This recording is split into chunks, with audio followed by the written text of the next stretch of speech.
In the near future, the US government releases a chemical attack on the whole country as a way to reset society. This kills millions of people in just a couple of minutes. Afterward, the government does nothing to keep society in order, so survivors have two options. They can join one of the gangs that control the territory and are constantly fighting, or be a domestic, which means they just want to live in peace. A few months after the attack, domestic couple Mark and Nina are loading their car because they'll travel to Milwaukee to find Nina's parents. Mark's friend warns him of the dangers on the road, but Mark insists he must go to support Nina because he still loves her even though they were considering getting a divorce before the attack. During the trip, they listen to a radio host who reminds domestics to stay away from the freeways, keep an eye out for snipers, and shoot anyone dressed like a ghost because they're part of the Sheets gang. Sometime later, the car starts to malfunction, so they stop at an abandoned garage. While Mark is working on the vehicle, three men enter the shop. They don't see the couple in the other room, so Mark very carefully moves to get back in his car. Suddenly, a truck bursts into the shop and the drivers of the Sheets gang open fire to kill the three men. It takes Mark a few tries to start the car and the noise gets the Sheets' attention, but luckily the vehicle finally gets going and the couple drives away right before the Sheets can hurt them. On the radio, they learn that the Sheets are in a turf war with the Nailers. Late in the afternoon, they decide to stop at an abandoned house to spend the night. Nina searches for supplies while Mark checks every room just in case, eventually finding a dead couple in the bedroom. The bloodstains show they were attacked and mutilated before their death, so Mark covers the bodies as a last merciful gesture. Then Nina tries to contact her mom using an old radio, but nobody answers. That night, Mark updates his map before going to sleep with Nina, unaware that a man outside is watching them. The next morning, the man and his friend are beaten up by a group of Nailers, who threaten to kill them with a chainsaw if they don't tell them where to find a woman. The terrified man informs them where to find Nina, but he and his friend get shot to death anyway. Moments later, the couple hears the Nailers approaching the house on their bikes, so Nina runs to hide in the attic and puts on headphones to avoid hearing what's about to happen. When the Nailers enter the house and start searching the rooms, Mark sneaks around with a screwdriver and quickly kills an intruder by stabbing his head from behind. Then he tackles Nailer Dean to the ground and fights him until he manages to stab him in the stomach and an eye to kill him too. Afterward, the couple leaves in the car, not noticing someone is watching them. During the trip, they hear on the radio that a person from the Cherry gang is out on the streets saving women and killing anyone who gets in her way. When the couple finds a supermarket, they stop to get supplies only to be found by an armed man. Their fear doesn't last much though, because Nathan takes off his mask and shakes Mark's hand, explaining he was the one watching them to be sure they're friendly. The conversation is interrupted when they hear a car approaching, so the trio runs to hide behind the shelves while the Nailers enter the store to look for Nina. The men barely take a few steps before they're all shot down to death by Nathan's son Steven, who has been hiding behind a counter all along. Afterward, Nathan convinces the couple to join his family for dinner and they leave in his tow truck, which is dragging Mark's car. When they're about to exit the parking lot, they're blocked by a gang known as the Plowboys. The leader, Jim, says they're just patrolling the neighborhood because they heard the Gamblers gang is around. There's a woman called Betsy trapped in the Gamblers truck and Jim reveals she's the Cherry mentioned on the radio, yet he's already taking an interest in Nina. Steven gets his gun ready to shoot if necessary, but Nathan has a good relationship with Jim and convinces him to open the road so his group can leave. They don't notice they're being watched by Dean, who is alive after all. Later, Nina and Mark have dinner with Nathan, his wife, and his two kids. The tension between Nina and Mark while they talk about their life is pretty clear, but Nathan and his wife are affectionate and even dance together. After dinner, Nathan tells Mark the hamburgers they've eaten were made with human flesh. Feeling sick, Mark asks Nathan not to tell Nina the truth and announces they're leaving. However, Nathan forces him to stay with a deadly threat. Suddenly, Dean enters the house using Nathan's daughter as a shield. He asks for Nina and Mark, and Nathan agrees to exchange them for his daughter without hesitation. As Dean pushes the girl forward, Steven sneaks around to cut Dean's ankles, causing him to fall and fire his gun. Nathan's wife is shot down as Mark drags Nina away. Then Steven jumps on Dean and starts stabbing him over and over while Dean reaches for his gun. Outside, the couple hears a few shots before taking Nathan's car to escape. Once they're back on the road, Nina says she doesn't want to travel with Mark anymore and the couple gets into an argument about the situation. The Gamblers see them coming and spin a wheel, which lands on a skull. This means the sniper must open fire. The bullet hits Nina in the shoulder, so Mark immediately turns the car around to return to town. Meanwhile, Nathan calls Jim to tell him he can have the couple. Jim gets excited and goes looking for his men, only to find them all dead.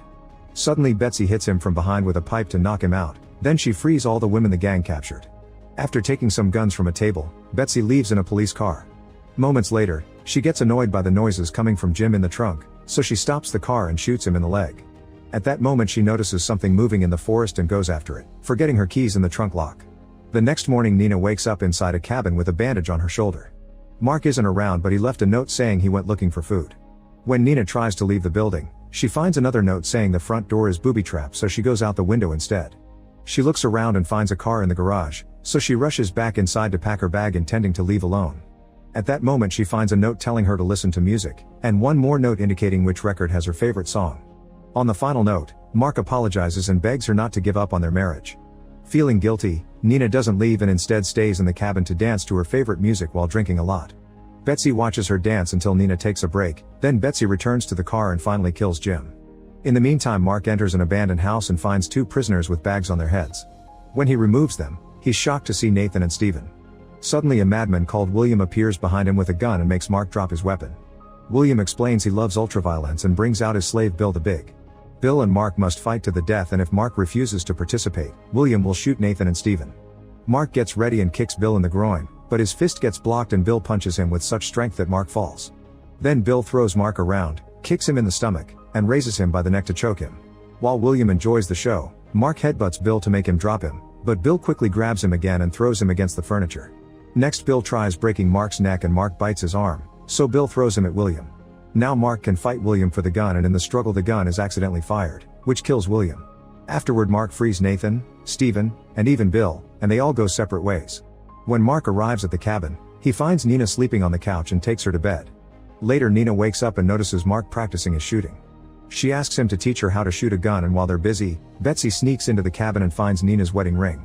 After shooting practice, Nina takes Mark to the garage to show him the car she found, and Mark gets nostalgic because he used to have the same model. Remembering the good old days, the couple gets naughty in the backseat.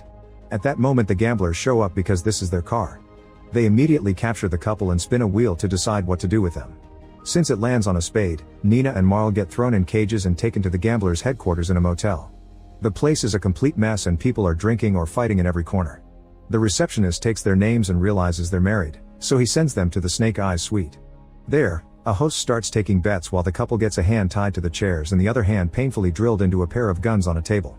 One bullet is loaded into each gun to play Russian roulette, and the host warns them that if they don't shoot the gun when he tells them to, 2 more bullets will be added.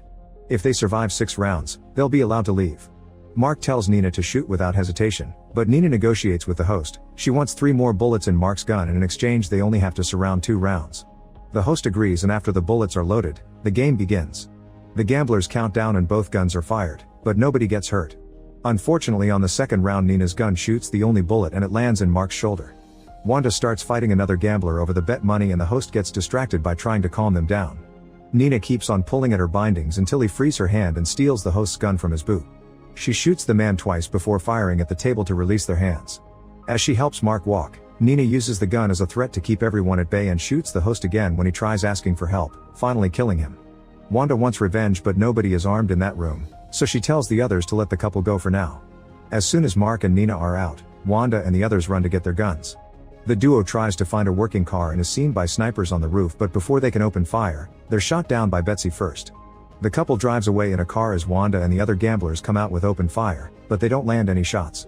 A frustrated Wanda punches a fellow gambler before announcing they're going after Nina.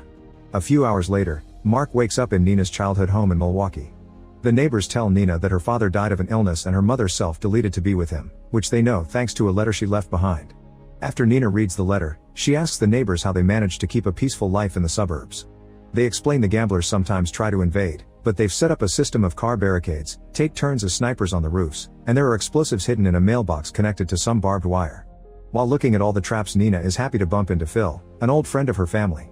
In the meantime, Betsy also arrives and hides in the house across Nina's, keeping an eye out for any enemies. Sometime later, Nina notices Phil talking on a walkie-talkie, and when she tries to get his attention, he runs back into his house. A suspicious Nina sneaks around to spy on him and discovers that Phil has been in contact with the gamblers, who will be coming soon. At the same time, she notices a little girl on the street, so she drags her into the house with her right before the gamblers arrive. Then Nina gives Mark a gun and tells him to protect the child while she goes out to fight. The gamblers leave their cars and look around until suddenly Nina opens fire, killing a few gang members. The group rushes to hide behind the car and fires back, forcing Nina to take cover. Betsy takes the chance to open fire too, killing a bunch of gamblers in quick succession, thanks to her machine gun. With the gang turning to attack her instead, Nina tries to take a moment to reload. A gambler approaches her from behind, but before he can act, Mark shoots him through the window. Wanda refuses to give up and wants to keep fighting, so the neighbor on guard duty starts shooting as well from the roof. Betsy runs out of bullets and has to hide while Nina throws a homemade smoke grenade into the middle of the street. In the house, a gang member surprises Mark from behind and starts choking him. Mark breaks the horn from the man's mask and stabs him in the eye before tackling him down to stab him in the chest, making sure he hits the heart this time. Meanwhile, Nina continues to fight and Betsy discovers she's been shot. At that moment the Plowboys arrive looking for Betsy to avenge Jim, but they get stuck in a gunfight against the gamblers. The gangs keep shooting at each other while the Plowboys' truck easily destroys the car barricade. Nina uses the chance to activate the barbed wire, and as soon as the truck touches it, a big explosion brings it down. The neighbor guard comes down and shoots the last gambler man, only to be quickly killed by Wanda. Inside the house, Betsy approaches Mark and gives him back Nina's wedding ring. At that moment Wanda comes in and shoots Betsy in the head.